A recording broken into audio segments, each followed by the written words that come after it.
지구가 보유하고 있는 엄청난 물의 양과 그로 인해 생명으로 가득 차 있는 이 세상을 볼 때 분명 지구는 독특한 행성입니다. 하지만 우리 인간이 중요한 자원을 남용하고 있는 것은 아닐까요? 세계에서 네 번째로 큰 호수가 거의 완전한 파괴에 이르게 된 예를 볼 때 슬프게도 이에 대한 답은 그렇다입니다. 오랫동안 사람들은 자신들의 요구를 충족시키기 위해 환경을 변화시켜 왔습니다.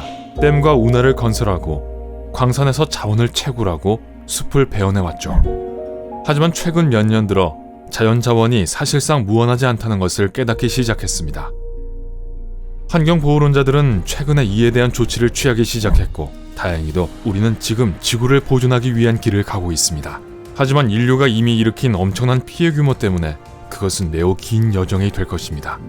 자연을 지배하려다 발생한 가장 큰 재앙 중 하나는 아랄해 위기입니다.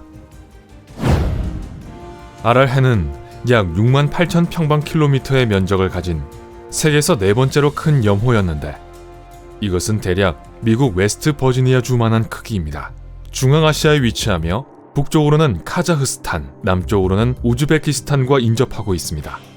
과거에는 주변 지역 전체에 식량을 제공했을 뿐만 아니라 구소련 어업의 6분의 1을 차지하는 등 엄청난 양의 물고기들이 서식하기도 했습니다. 호수는 자체 생태계를 유지했을 뿐만 아니라 그 주변에 살고 있는 사람들과 동물들에게까지 음식, 직업, 그리고 일상의 행복을 제공했는데요.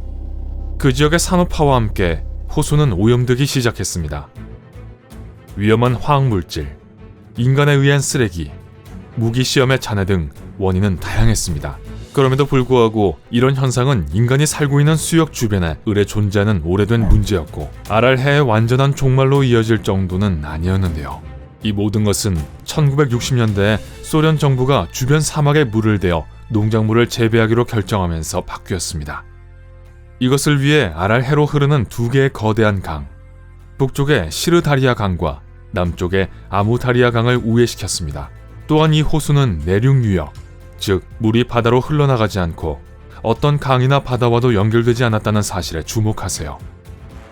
그래서 물이 유입되는 두 개의 강을 없앰으로써 전체 물 공급을 차단하게 된 것입니다.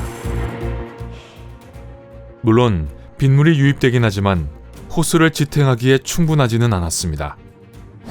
운하가 파이고 강물이 우회되면서 아랄해의 크기가 줄어들기 시작했는데요.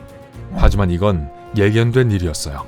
당시 일부 전문가들은 이 호수를 자연의 실수라고 여겼습니다. 그들은 호수가 없어져도 아무런 해가 없을 거라고 믿었기 때문에 아무도 그 계획에 반대하지 않았습니다. 사막에서 면화, 즉 화이트 골드를 재배할 수 있다는 가능성이 너무 유혹적이었죠. 그 이외에도 소련 정부는 새롭게 얻은 비옥한 땅에서 쌀, 멜론, 그리고 곡식을 경작하기를 원했습니다. 하지만 운하는 제대로 건축되지 않아서 75%의 물이 토양으로 새거나 그냥 증발했습니다. 이런 조건에도 이 프로젝트가 성공적이라고 여겨졌기 때문에 개발을 멈추지 않았습니다. 사실 1988년경 우즈베키스탄은 면화 수출 분야에서 세계 선두주자가 되었죠. 하지만 대가는 무엇이었을까요? 1991년 소련은 붕괴되었지만 지금 호수를 공유하고 있는 독립국가들은 한때 호수에 물을 공급했던 이 강의 물을 계속 사용했습니다. 그리고 시간이 많이 흘렀음에도 불구하고 운하는 개조되지 않았는데 이는 대부분의 물이 계속해서 낭비되었음을 의미합니다. 아랄해의 면적은 계속해서 줄어들었죠. 80년대 말에 아랄해는 두 개의 호수인 북아랄해와 남아랄해로 나누어졌습니다. 그뿐만 아니라 호수의 염도가 급격히 증가했습니다. 1990년에는 염도가 36.7%에 달했는데요.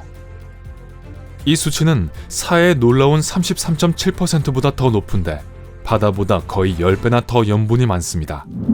여기에 모카밭에서 나온 엄청난 양의 살충제와 비료가 더해졌기 때문에 지금 생태계의 재앙이 일어나고 있었다는 것을 상상할 수 있죠. 수십 년 동안 아랄해는 놀랍게도 80%나 감소했습니다. 일부는 남아있었지만 이전에 호수가 차지했던 상당 부분은 사막의 황무지가 되었습니다. 게다가 독성까지 있죠. 아랄해로 흘러들어간 화학물질과 살충제는 토양에 남아있었고 유독성 먼지도 대기를 가득 채웠습니다. 호수 생태계 전체가 파괴되었고 그 주변에 사는 사람들도 이 영향을 직접 느끼게 되었죠. 몇 가지 예를 들자면 이 유독성 먼지는 폐질환, 암, 소화기 장애, 그리고 감염과 같은 일련의 건강 문제들을 유발시켰습니다. 한때 이 지역에서 번창했던 어업은 더 이상 없습니다. 아직 호수로 남아있는 아랄해의 작은 부분도 낚시에 적합하지 않죠. 어떤 물고기도 그렇게 짠 물에서는 살아남을 수 없기 때문입니다.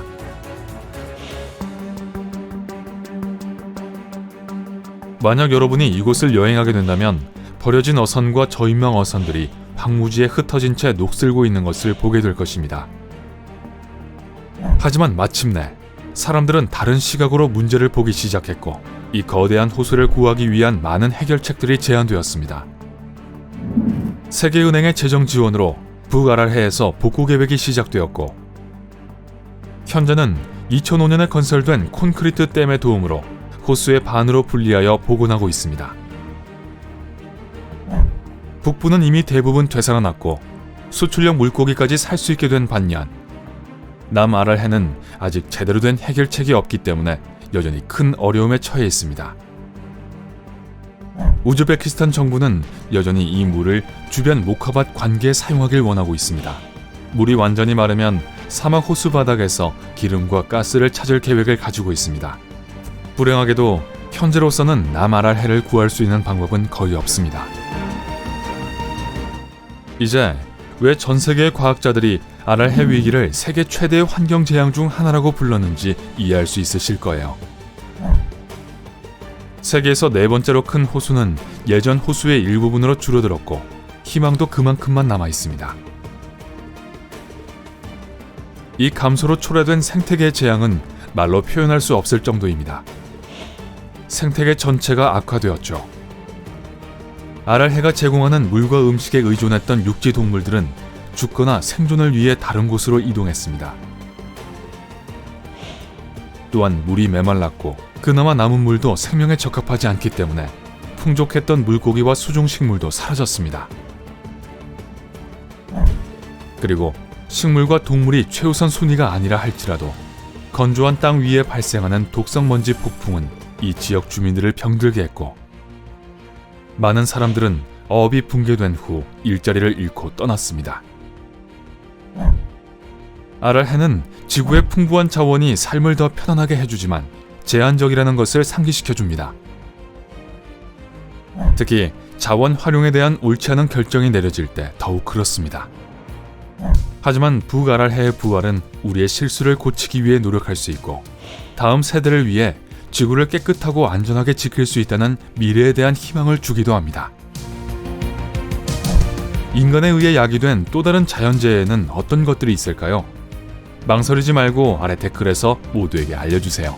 이 비디오에서 새롭거나 도움이 되는 내용을 배웠다면 좋아요를 주고 친구들과 공유하고 구독을 클릭하여 삶의 밝은 면에서 새로운 소식을 전해받으세요.